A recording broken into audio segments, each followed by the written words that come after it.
Witam ponownie. Czas na małą aktualizację. Wczoraj miałam dzień 0 w Jokmoku. Spałam w Jokmoku, dzień spędziłam w Jokmoku, no i 3 godziny w autobusie i wróciłam do Kwikioku i po drodze umówiłam się z Biernem, żeby mnie zaraz po tym, jak autobus przyjedzie, zabrał łódką na szlak. No i właśnie jestem na szlaku, w chatce, na samym początku Padjelanta-Leden. Początkowo planowałam trochę inną trasę, ale ta jest bardziej straightforward, czyli prosto do celu. Kawałeczek Padjelanta-Leden, miło być tutaj po raz drugi po 7 latach. I potem skręcę w Sarek, tak jak planowałam, do Kaplicy i Alkabagge do Skaria, i ze Skaria chcę iść prosto do Zapory Suorva, tak będzie najprościej. Oby by się to wszystko udało, to boję się tych wszystkich rzek lodowcowych, nie cierpię rzek lodowcowych, wiecie o tym, komar, doskonale, więc będę ostrożna. Jeżeli się nie będzie dało, to zmienię znowu koncepcję i jakoś inaczej pójdę. Mam bardzo dużo jedzenia, plecak jest pełniusieńki, mam w nim jedzenie na 6 dni, jak będzie trzeba, to wystarczy na 7, waży z 14-15 kg, bo mam jeszcze litr soku, także dosyć będzie ciężko, ale nic w porównaniu z tym, co 7 lat temu uniosłam na Padjelanta-Leden. To była wielka kroma, ten Deuter wypchany jedzeniem na 3 tygodnie, co w ogóle się nie dało zrealizować. No więc teraz jest przynajmniej pod tym względem lepiej, pogoda jest dobra, nie ma żadnej powodzi, tak jak poprzednim razem, wieje wiaterek. Może komary będą trochę mniej aktywne.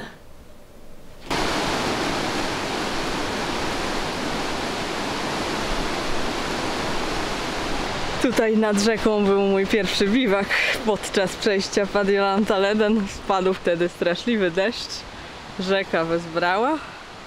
No i wtedy pozrywało mosty z kilku strumieni. Pamiętam, że to było dosyć przerażające i w ogóle było bardzo mokro i cały mój namiot był pełen igieł świerkowych z rozbryzgu. A teraz jest suchutko, woda jest niska, co jest obiecujące, wszystkie strumienie są płytkie. No to dobrze.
Pogoda niestety nie jest najlepsza, bardzo wieje i przechodzą przelotne deszcze. Było jakieś ostrzeżenie o ekstremalnym wietrze na noc. No rzeczywiście dosyć wiało, ale może jeszcze nie było ekstremalnie.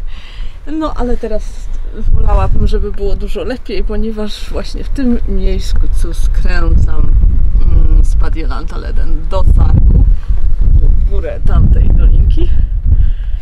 Właśnie zjadłam drugie śniadanie w szopie na śmieci, bo z chatek nie wolno korzystać, więc tak, wobec tego skorzystałam z szopy, bo okropnie wieje, jest zimno.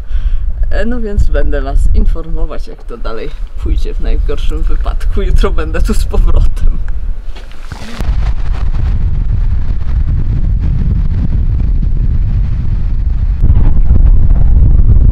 Wypełzam na przełęcz, deszcz zamienił się w śnieg. Miałam jeden namiot.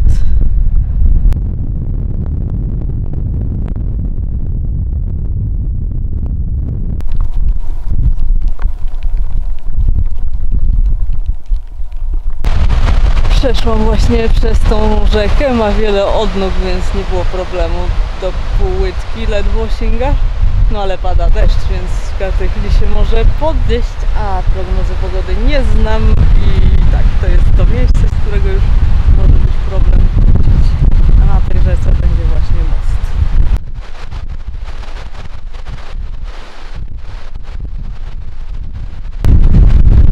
Jest most, jeszcze mam jedną rzekę do przejścia po drugiej stronie, jest dosyć problematyczna. Kasi Jose sprawiła kłopoty, ale ktoś tam już biwakuje nad nią. No, zupełnie nie było źle, nawet nie zdjęłam stabilizatorów na kolana, trochę powyżej kostek. Lodowcowa, bo ma osad, a ja wybieram się do kaplicy, tam na wzgórze.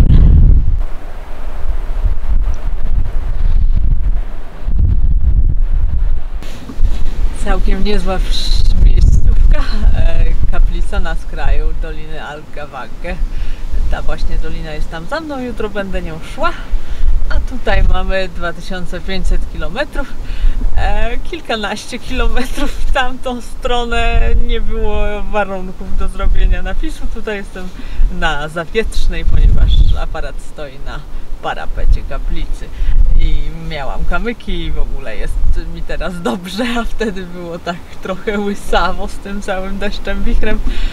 No, a teraz jest bardzo przyjemnie. Nie jestem sama w kaplicy, mam za towarzystwo dwie osoby z Niemiec, które już spały, kiedy przyszłam. No nie spały, ale drzemały. No to ja też ukryję się już teraz w moim śpiworze. A tutaj jeszcze raz widoczek 2500 i wspaniały widok na Park Narodowy Sarek.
Nadawało, ale wyżej kawałeczek tylko ładnie się rzeka rozlewa. Przeszłam ją chyba w 10 korytach, tą wysepkę. Przeszłam i tutaj na brzeg. No i teraz prosto do Skarii.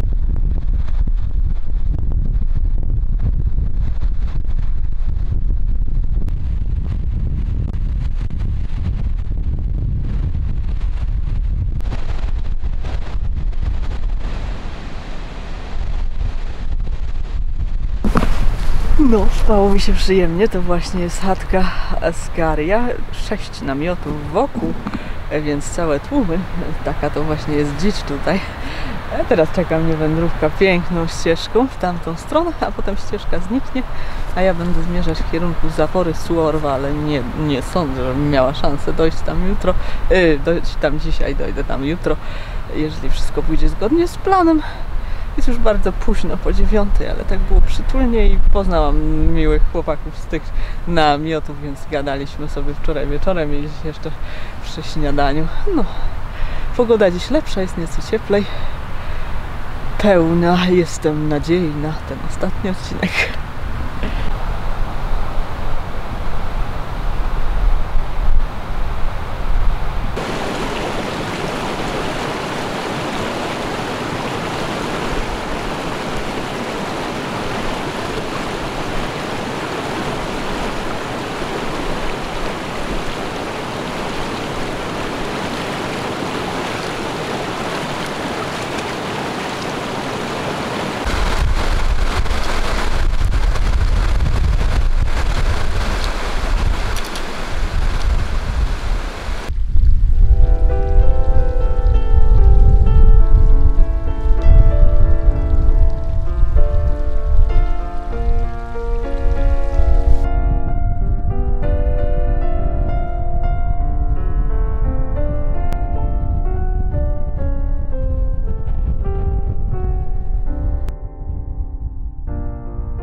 Wczoraj po południu wyszłam z Parku Narodowego Sarek po sporym moście i teraz jestem w Stora Fallet.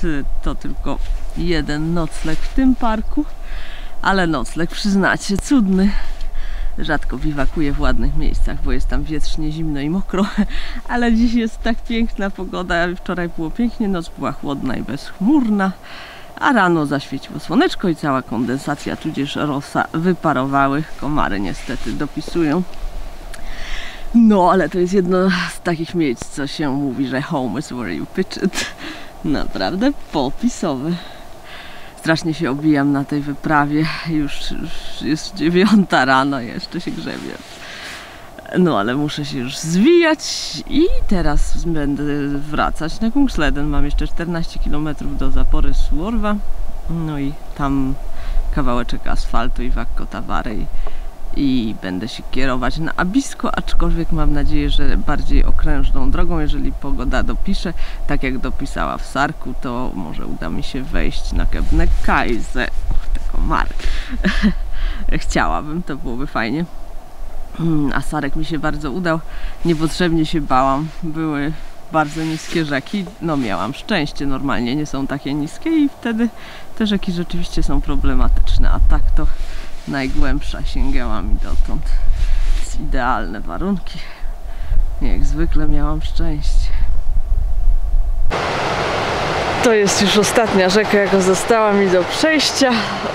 Zwykle bywa spora, teraz jest spokojnie do przejścia. Przejdę ją dokładnie tutaj, więc warunki dopisują. Dalej już będą mosty. No i na drugiej stronie, ale zmieniłam koncepcję. Chciałam przejść tam niżej, ale tam był taki dosyć główny nurt głęboki, a tu bardziej płasko. Doszło mi do kolan, czyli ta rzeczka była najgłębsza. No to teraz do zapory.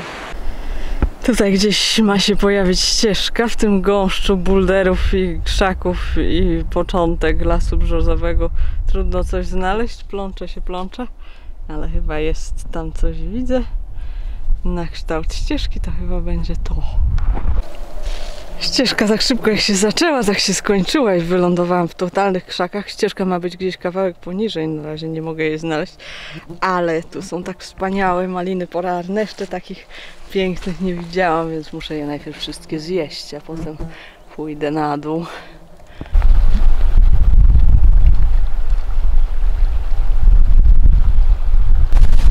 Udało mi się znaleźć ścieżkę. Wspomogłam się GPS-em w telefonie, poszło szybciej.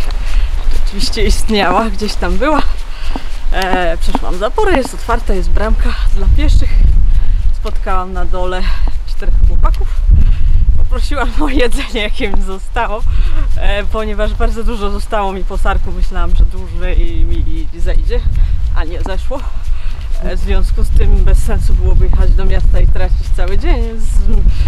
Trochę chrupkiego pieczywa i orzechów powinno załatwić sprawę i powinnam być z jedzeniem w porządku aż do Abisko.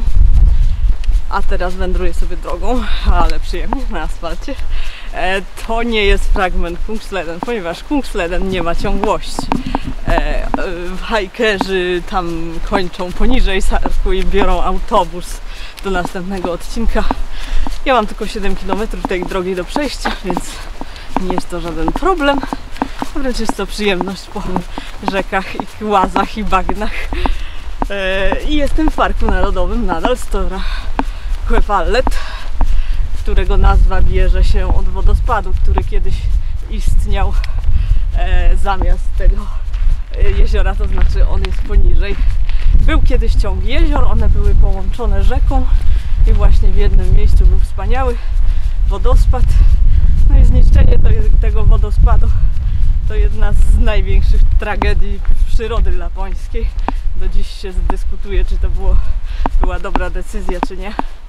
No, prądu sporo ta zapora produkuje, a z drugiej strony cała piękna dolina jest na straty, no i nie ma już tego wodospadu. No, tak to tutaj wygląda. Akurat jestem w krzakach, ponieważ chciałam, żebyście coś słyszeli przez mikrofon. Tutaj jest dobry punkt widokowy, stamtąd właśnie dzisiaj przyszłam. Ta góra w kształcie piramidy na środku, to ją widziałam z namiotu. Tutaj jezioro, a dalej masyw Akka, ten z dużą ilością lodowców, no i te dalsze góry ze śniegiem to już jest Norwegia.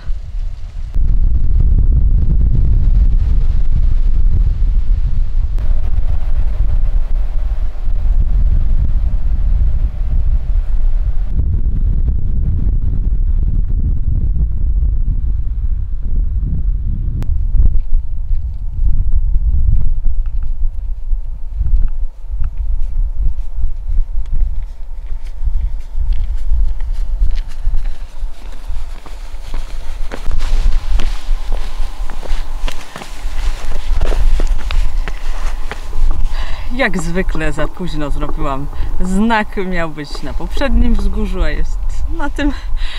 No tak wyszło, nie szkodzi, widok jest dosyć podobny. Co prawda wczoraj była ładniejsza pogoda, a dzisiaj trochę kropi deszcz. Mam nadzieję, że się wyklaruje. W każdym razie 2600 km między Teusajaure a tym następnym jeziorem, a miało być przed Teusajaure. No w każdym razie dzień się zaczął bardzo dobrze, ponieważ mam świeże wieści na temat granic.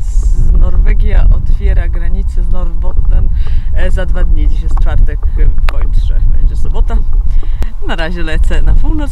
Mam nadzieję, że ta pogoda się faktycznie poprawi i jutro będę mogła zdobyć Kebnekaise. Zobaczymy.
słowo się rzekło, wybieram się na Kebnekaise. Dzisiaj jest ostatni dzień ładnej pogody, następne kilka mają być naprawdę okropne. Dzień zaczął się bardzo mglisto, więc dosyć późno wygrzebałam się z namiotu, dalej było mglisto jak wychodziłam. Miałam trochę wątpliwości na tym wypłaszczeniu, ale znalazłam dolinkę, są kopczyki. Gdzieś tam jest Kebnekaise, szczerze mówiąc. Nie wiem, wydaje mi się, że to, nie wiem, może to, a może tamto. Zobaczymy dalej, ale przejaśnia się, wygląda na to, że pogoda dziś będzie piękna, więc no, trzymam kciuki. Wy też. Choć jak będziecie oglądać ten filmik, to już będzie dawno po wszystkim.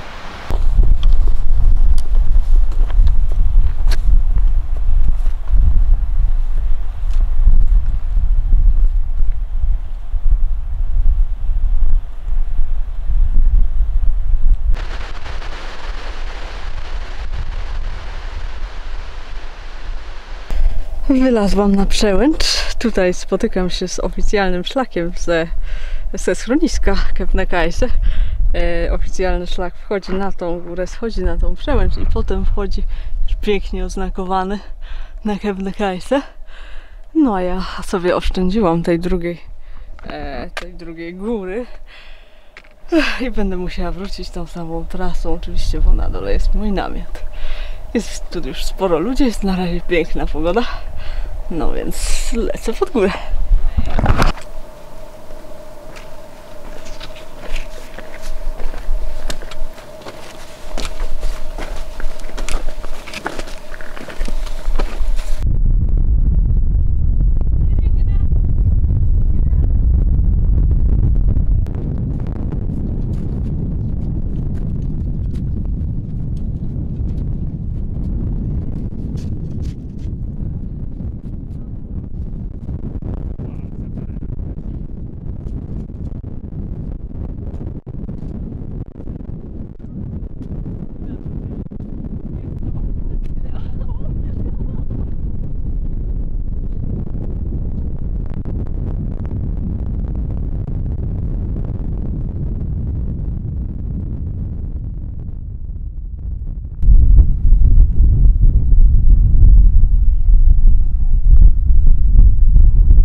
Przeszłam pod wodospadem, a teraz czeka mnie ta najmniej przyjemna, czyli taki scrambling czysty, dosyć stromy i wiem, że muszę się przytrzymać rękami, ale nie jest to długie. Ta dolinka po prawej to jest właśnie ta, w której biwakuję na samym dole.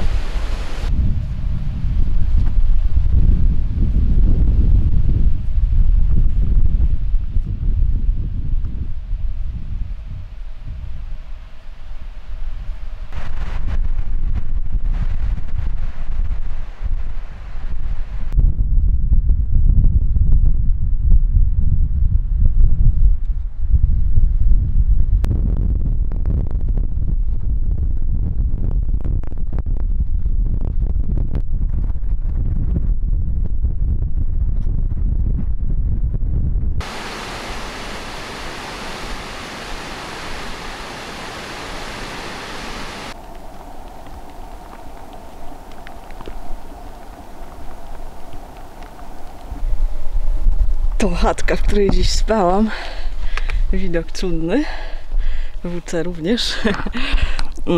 Tym razem wobec potwornej pogody, która była zapowiadana i rzeczywiście w nocy lało, postanowiłam sobie zafundować chatkę. Jest już koniec sezonu, więc mieli wolne łóżka, a w pokoju byłam z Polką, która pracuje w Abisko. Także znowu miła znajomość. A teraz zostawiam Kungsleden. Pogoda się chyba poprawia, więc chcę iść przez Laporten, tak jak miałam pierwotnie zamiar, czyli przejdę znowu przez most i na drugą stronę jeziora.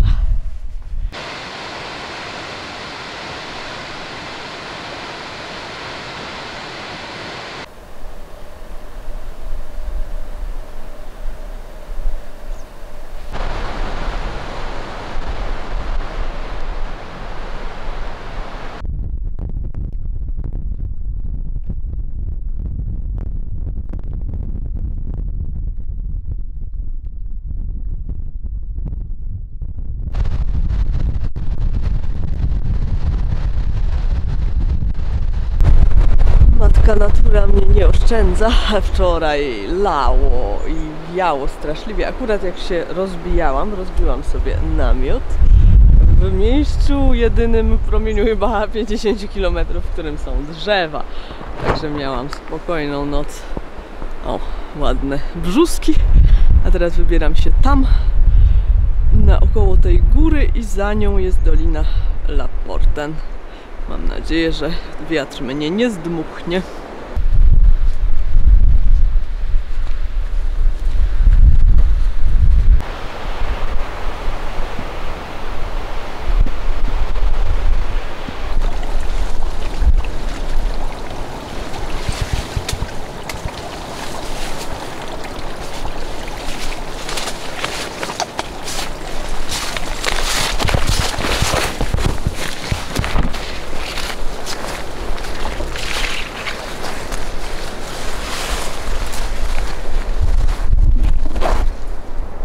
,2700 km wypadło wczoraj, jakieś 25 km temu, ale w tamtym momencie zapomniałam, a potem padało i nie było z czego zrobić, ale teraz mam bardzo ładny widok na deltę i jezioro.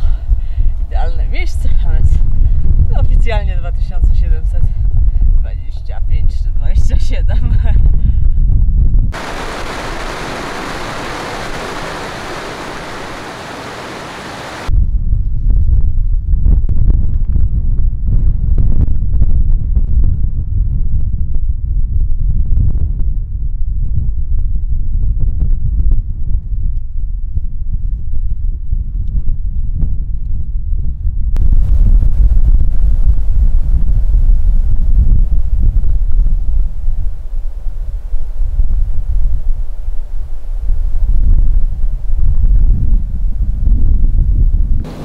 Dotelepałam się do Abisko.